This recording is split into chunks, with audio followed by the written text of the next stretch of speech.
אוקיי, ניסוי מספר 4, פרומגנטי. טוב, אז יש לנו פה מעגל. המעגל מחובר לשנאי, שהוא מוציא לנו מתח. אפשר לראות פה, יש לו 0, 5, 10 וולט, סבבה? הוא מוציא מתח, המתח עובר לסליל פה, עובר דרך נגד, אפשר לראות פה, עובר לסליל הזה, שזה הסליל הראשי, אפשר לראות פה 400 ליפופים. הסליל הזה ייצור שדה מגנטי שישפיע על החומר הפרומגנטי, שזה המלבן הזה. החומר הפרומגנטי ייצור שדה מגנטי מוגבר שיפעיל שדה מגנטי על הסליל הזה. בסליל הזה ייווצר קעם. הקעם הזה יעבור דרך הנגד, דרך הקבל הזה והחוצה למדידה שלנו פה. אז בעצם יש לנו שתי מדידות של מתח. מדידה אחת פה זה A, היא בעצם קשורה לסליל הזה. מדידה שנייה B, היא קשורה לסליל הזה. אוקיי? זה ככה להבין את המערכת. בואו נסתכל בדברים שאנחנו צריכים להכניס. בצ'אנל A אנחנו מכניסים סנסטיביטי מדיום, סמפל רייט 10,000 הרץ, ובשני סנסטיבי היי וגם סמפל רייט 10,000 הרץ. המדידה שאנחנו רוצים לעשות, המתח שנותן השנאי הוא מתח משתנה AC, והתדירות שלו הוא 50 הרץ. לכן אנחנו רוצים שהוא יעצור אחרי סיבוב 1, 50 הרץ. זמן מחזור אחד שלו זה 0.02 שניות.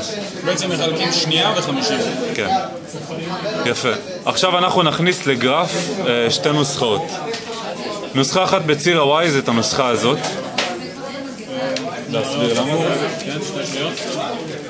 אפשר לראות שנתחיל מהנוסחה של B, אוקיי? כי זה הנוסחה בציר ה-Y. יש לנו גרף של B כתלות ב-B0.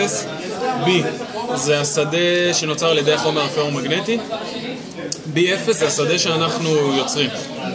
זה השדה שאנחנו יוצרים. לא, זה השדה שנוצר על ידי החומר הפרומגנטי. הפרומגנטי כאילו, כן. אז יש לנו כמה נתונים פה. יש לנו UC-RC חלקי S-N2. R זה ההתנגדות, C זה הקיבול, UC זה המתח, S זה שטח הפנים, שטח החתך, סליחה, שאפשר לראות אותו פה. תצלם את זה נראה. בעצם זה כפול זה, מכפילים אותם אחד בשני ומחלקים ב-10 בחזקת 4, כי אנחנו רוצים לקבל פה מטר בריבוע. מכפילים מטר בריבוע, קיצור, סבבה, מחלקים את זה כדי שנגיע למטר. אין זה מספר הסיבובים.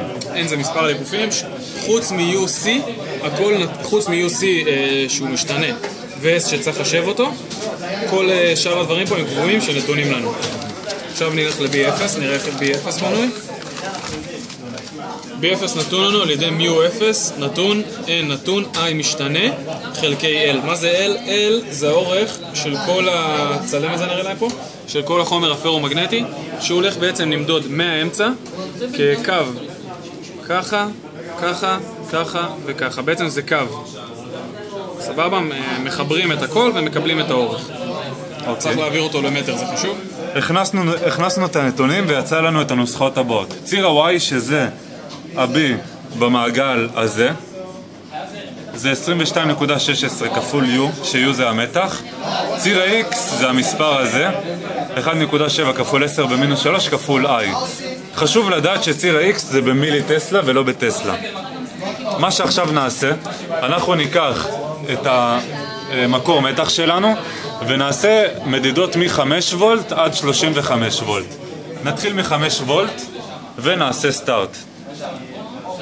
ויצא לנו את הלולה הראשונה. ככה נעלה הלאה, נעשה 10 וולט וניתן פה את כל הלולאות. יפה. אוקיי, זה החלק הראשון של הניסוי, החלק שבו מוצאים את לולאות היסטרזיס. טוב, נסביר שתי שניות על הלולאות היסטרזיס. אז יש לנו פה לולאות שמתחילות נגיד מראשית הצירים. יש עלייה, זה B0, זה השדה שאנחנו יוצרים וזה השדה המגנטי שנוצר בעצם בחומר הפרומגנטי. אז בעצם כמו שאנחנו רואים אנחנו מתחילים לעלות עד שאנחנו מגיעים למצב של רוויה. במצב של רוויה אנחנו נראה את זה בדף גם. אנחנו אנחנו מתחילים פה, מ-0, עולים, מגיעים למצב של רוויה. כלומר, מצב של רוויה זה שיא השדה המגנטי, מפה כבר לא יתרום יותר לשדה המגנטי. כלומר, ה-B0 הוא מקסימלי וה-B הוא מקסימלי. עכשיו אנחנו נחזור אחורה עם ה-B0. אפשר לראות פה, נחזור אחורה עם ה-B0, הופה. עכשיו קרה משהו מעניין. חזרנו אחורה עם ה-B0, כלומר אנחנו נמצאים עכשיו... סליחה. אנחנו נמצאים עכשיו פה, אנחנו רואים שציר ה-X שווה 0, B0 שווה 0, כלומר השדה החיצוני שווה 0, אבל עדיין השדה בתוך החומר הפרומגנטי, השדה שיוצא החומר הפרומגנטי, הוא לא 0. אפשר לראות, ה-B גדול מ-0, נקודה C. וזאת בעצם התופעה של ההיסטרזיס. החומר זוכר את העבר המגנטי שלו, ואחרי שמורידים את השדה המגנטי החיצוני, עדיין נשאר שדה מגנטי.